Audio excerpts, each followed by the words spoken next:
Welcome to AxisVM. In this tutorial video, we will cover the dynamic analysis of a 4-story steel plane frame. This tutorial is described in more detail in a PDF guide available on the AxisVM website. In this example, the capabilities of the AxisVM dynamic module are introduced and a complete time history analysis is presented. Different types of dynamic loads are applied. 2 types of support accelerations are used. Induced vibration of a rotating machine is modeled by dynamic nodal loads, and the effect of a short-term shock load is examined. Linear elastic behavior is assumed. However, in the analysis, the second-order p-delta effect will be considered. In this tutorial, the creation of the finite element model will not be described. However, the model can be easily constructed by applying the knowledge of the previous tutorial examples. The starting file is also available for download on the AxisVM website. Once you are in AxisVM with the model opened, start by creating load combinations.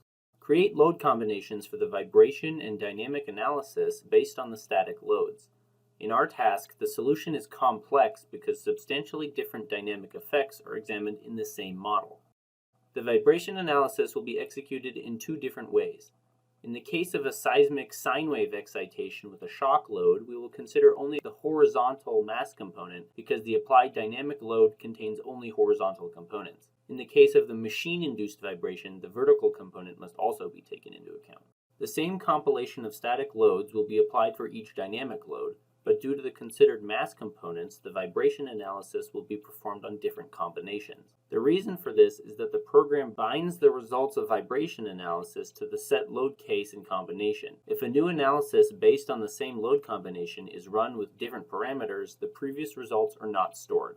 Therefore, 2 different load combinations will be applied to store all the results of different analyses. Create 2 user-defined combinations with combination factors of 1 for each scenario. Before any analysis, the elements must be meshed to get smooth and correct results.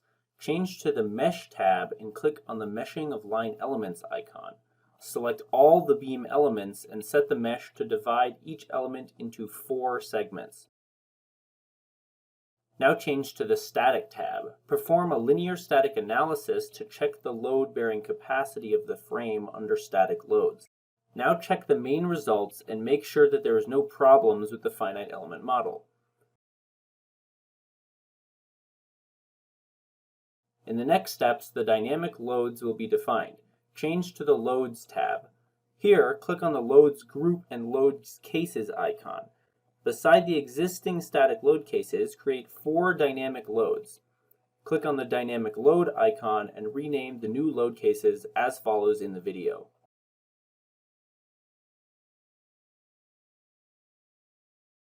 Firstly, a seismic type excitation will be defined. Select the EQ load case. We will use a support acceleration from an earthquake which is included in the database of the software. Click on the Dynamic Support Acceleration icon and select the nodal supports of the ground floor columns. In the window, define the global x-directional seismic acceleration. For the AX component, click on the Dynamic Load Library icon to load the specific function from the database. In the library, select the correct function and the earthquake diagram will be displayed on the right window. To recover the values recorded at the site of the earthquake, set the x-directional acceleration to 1 meters per second squared in the next window. Setting this constant allows the load factor function to be scaled without modifying the original dataset. Now change to the Sine load case and click on the Dynamic Support Acceleration icon. Select all the nodal supports again. For the AX component, click on the Function Editor icon. In the window, click the Formula icon and define the following sine wave. Using the formula, the software generates the discrete series considering the given time step and the duration of the excitation. Close the window by pressing OK and the dynamic load function editor will appear again. In the window, the specified function can be seen along with the data series of the curve considering the given time step. Close the editor and save the specified function with the name sine. In the window, set the acceleration constant value to 0.75.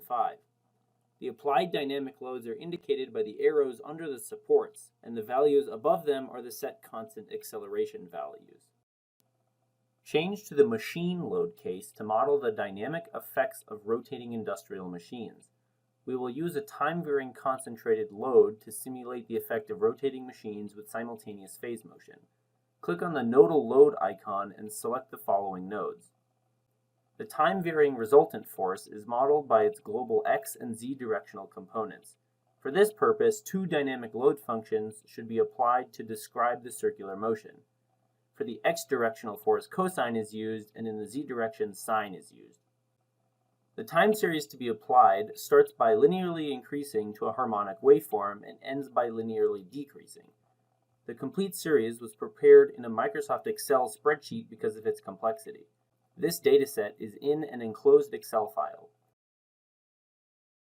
Specify the load factor functions of the F sub x and F sub y nodal forces one after another. Copy the generated data into the cells of the function editor. Take care to not copy the row of t equals 0 because the first row cannot be overwritten.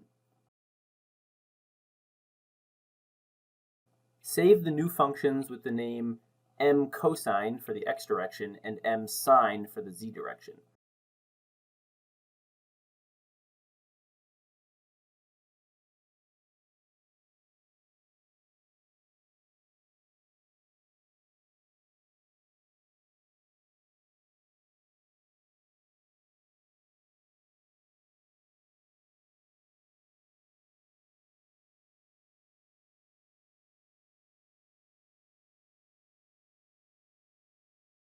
Close the editor and then set the constant load to 7 kilonewtons for both components.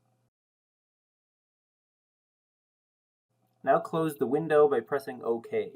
The applied dynamic nodal loads are indicated by the arrows in the x and z directions under the supports. The values above them are the set constant load values. Increase the magnitude of the load in the middle. Click on the sign of the load and change the value of the Fx and Fz components to 10 kilonewtons. Finally, apply a short-term dynamic nodal load as a shock load in the shock load case.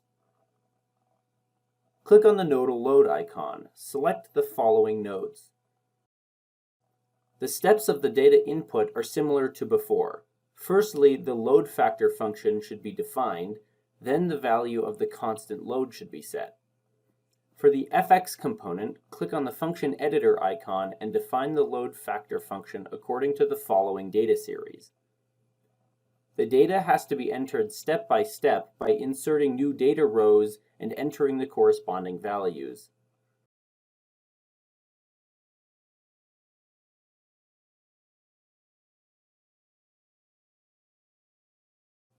After finishing, set the Fx constant load to 10 kilonewtons and confirm the changes with OK. Change the value of Fx in the top and bottom nodes. Reduce the load in the bottom node by changing the value of Fx to 5 kilonewtons and increase the load in the top by changing Fx to 15 kilonewtons.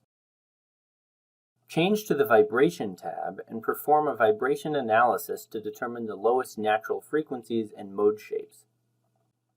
In order to avoid a resonance effect, the natural frequencies must be compared with that of the different excitations. The Rayleigh damping constants in the dynamic analysis will also be tuned considering the dominant vibration shapes. Click on the vibration analysis icon.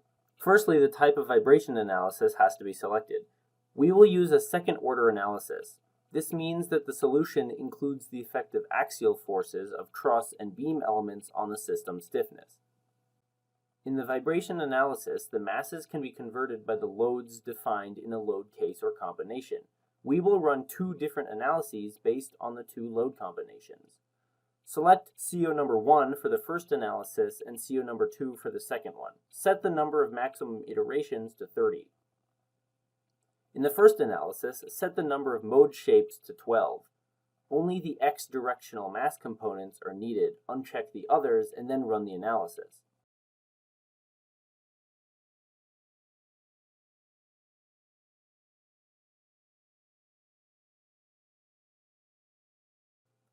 For the second analysis, in the second load combination, Set the number of mode shapes to 30. Also select both the X and Z directional mass components and then run the analysis.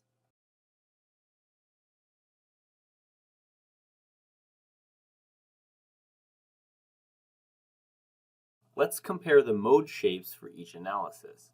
The results of the analysis are nearly identical considering the x-directional shapes. The main vertical displacements appear only in the higher modes. Based on the results, only the first 5 shapes are dominant. Open the table browser to see the summarized data of the mode shapes and their modal mass factors. In the list on the left side, select the Frequencies option to display another type of summary table which contains the frequency, period, angular frequency, and relative error of each eigenvalue. In a time history analysis, the factors for the Rayleigh damping have to be set based on the main dominant frequencies. The constants will be tuned by considering a range of frequencies. The boundary values are the following in our cases. Based on the first analysis, the lowest frequency is 1.12 Hz and the maximum is 9.09 Hz. In the second analysis, the lowest frequency is the same and the maximum is 9.2 Hz. After the vibration analysis, change to the Dynamic tab.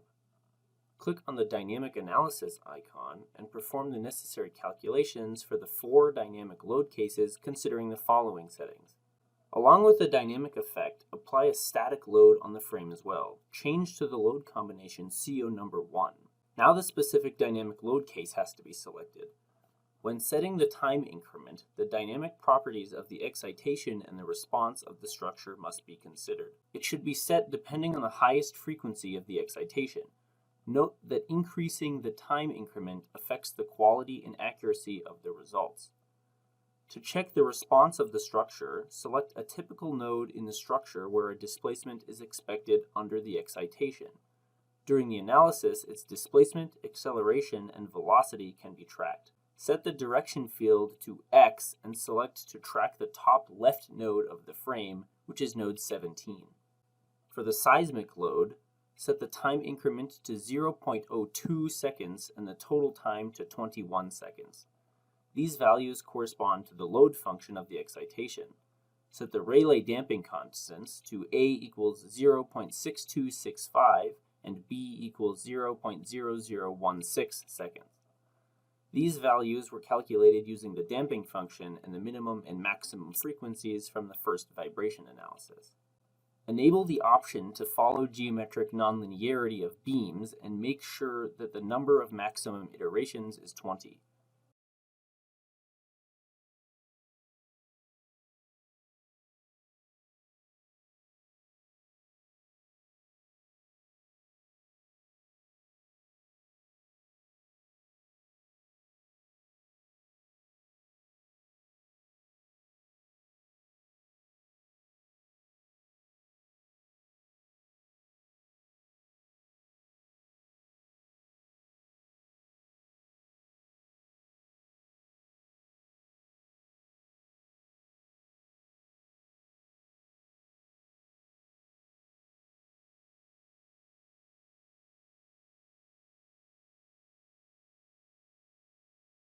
For the sine wave load, change the time increment to 0.01 seconds and the total time to 10 seconds, but keep the previous damping constants.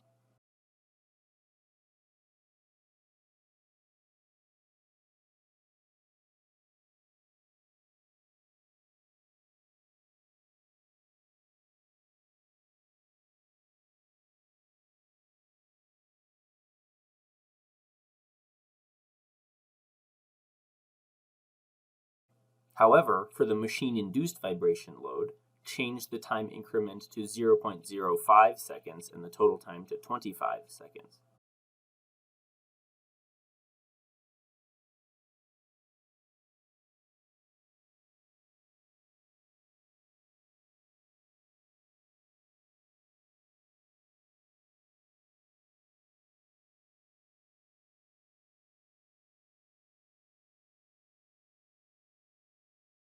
For the shock load, change the time increment to 0.02 seconds and the total time to 20 seconds, but keep the previous damping constant. During the analysis, the results are calculated considering the set time interval, but the results that can be queried depend on the time interval of the saving. The results of each time step are put in separate cases denoting the time step, time, and the load case of the result. In dynamic tests, the result components are supplemented with speed and acceleration data of the nodes. A specific time step can be selected from the drop-down list. Note that each dynamic time step contains the results of the combined effect of the set static and the dynamic load cases. An animation can be made to present the dynamic results. Select the EQ load case and the EX result component and click on the animation icon.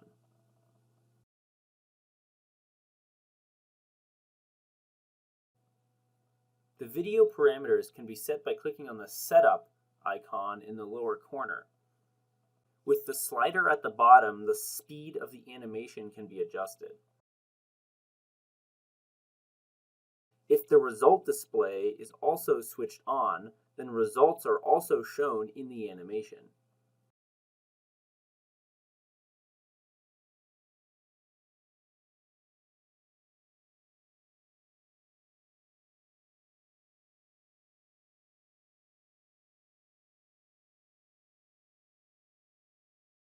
Generation of the phases can be started by clicking on the play icon in the bottom left corner. If the video frames have been completed, then the animation can be saved.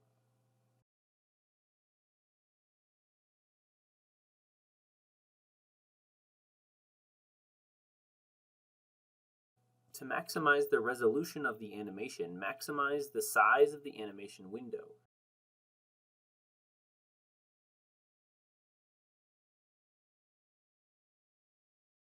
Creating diagrams can be helpful in evaluating dynamic results. The results can be displayed as a function of multiple components, and two types of graphs can be presented at the same time. For the EQ load case, click on the diagram display icon. By default, the diagram will display the increment versus time curve. Click on the diagram parameters icon. First, let's display a single curve, the acceleration curve of node 1, which is a support, as a function of time. Select time for the x1 component and AX, which is the horizontal global x-directional acceleration, for the y1 component. Click on the node button, and in the main window, select node 1, which is the bottom left support. Then close the window with OK.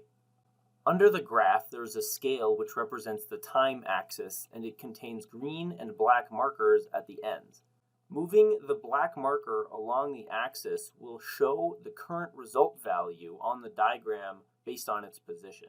Moving the green markers allows the range of the displayed function to be set. If the range of the diagram has been limited by the green markers, then the graph can be stretched by clicking on the Fit in View in X direction icon.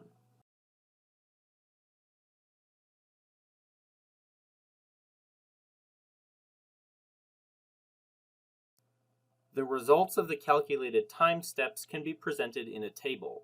Click on the table icon and a table appears next to the graph, which contains all of the data.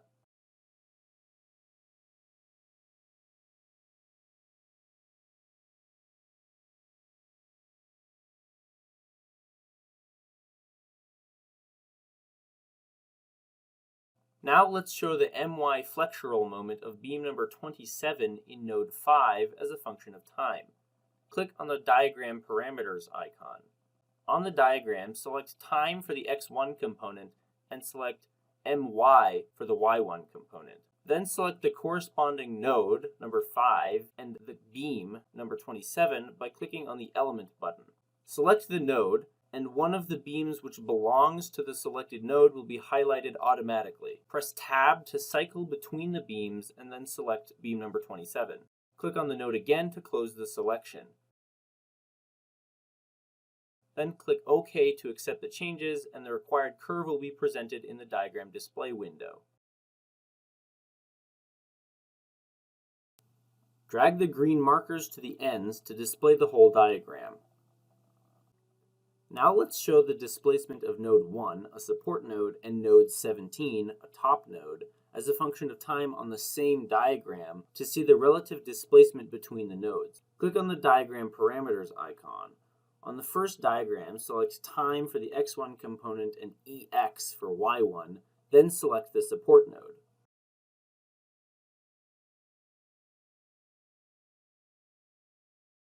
Activate the second diagram with its checkbox. Keep the x2 component as time, but change the y2 component to EX. Then select the top node, node 17. Both displacement curves will be displayed in the window. The blue curve shows the displacement of node 1, and the red curve belongs to node 17. The program uses different scales on the vertical axes, but the same scale can be set by clicking on the same range icon. For any specific position, the relative displacement can be calculated by taking the difference between the two curves. Please see the user's manual for more features. Close the window by clicking on the OK button. Next, we'll follow the motion of one of the excited nodes in the machine load case. Change to the first time step of the machine load case. Click on the diagram display icon. Then click on the diagram parameters icon. Set the x1 component to EX and the y1 component to EZ. Only one diagram is needed, so uncheck the second diagram and then select the following node on the first level.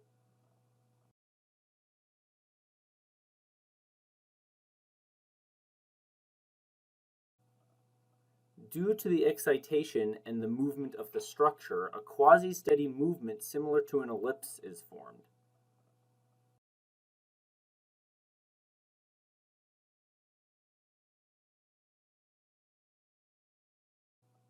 Now analyze the displacement of node 17 in a diagram with the same settings as before.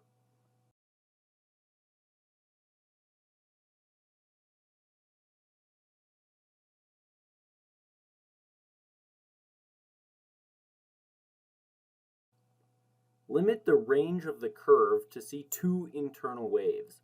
Adjust the markers to 5.35 seconds and 8 seconds.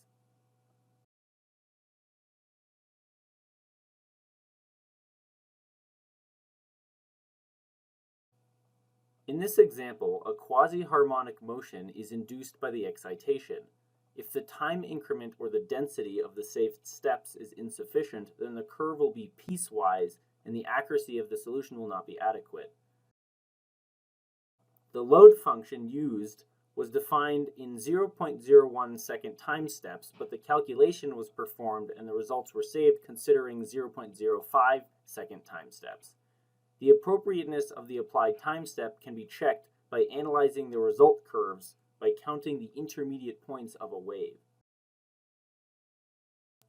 Finally, let's analyze the damping effect of the frame examined in the shock load case.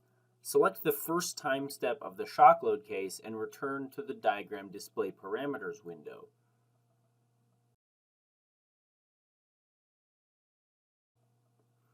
Set the displacement of node 17 to display as a function of time as follows.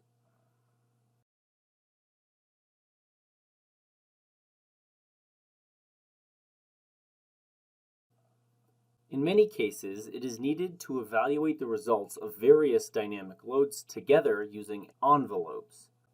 Present S-min-max results are an envelope of the machine and shock load case results. Create a new envelope. Click on the Result Display Parameters icon, and in the window, click on the Envelope tab. Create a new envelope and rename it Custom. By default, the new envelope will contain all available load groups and cases. Change this by keeping only the machine and shock load groups. Also, make sure the display shape is undeformed.